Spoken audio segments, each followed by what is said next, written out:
Haha, babe. Major characters. That's all. Thank you. Monster si babe. Modern pizza. And the smile. Ganun kumain ng hansa. Now it's second Monster Weed. Gwapo niya, ano. Isa pa, babe.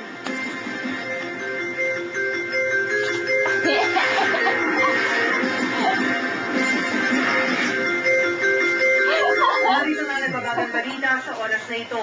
Kapwa ipinagtanggol ng Department of Foreign Affairs at U.S. Embassy ang Visiting Forces Agreement.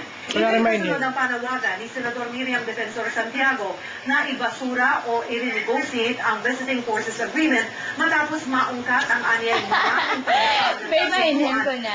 Nguya na mahinin. Ayon kay U.S. Embassy spokesperson Rebecca Thompson, importante ang Naisahan. CFA sa relasyon ng Amerika at Pilipinas dahil may apelito sa pagsusulong ng kapayapaan sa rehiyon. Sinang-ayunan naman ito ng DFA. Ibinagmalaki rin ito ang mga benepisyo ng bansa mula sa tulad ng modernisasyon ng AFP, pagkontra sa terorismo at pagtulong sa mga naubusan eh. Wala Malito na. na sa balita, i-text ang alert on sa 2366. At narito na ang Madamot, ganun sa madamot. sa Bandila.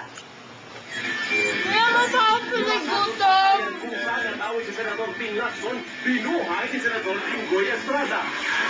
Sa pilitang paglalagay ng radio frequency ID, Ganyan siyang katakaw, kakakain niya lang ng dinner. at ilang eksena sa pelikula ni Kaya siya ang taba-taba. Ipakikita, tutukan sa Bandila. Di ba, babe? Bye-bye. Magbabay ka na. Bye-bye. Bye-bye.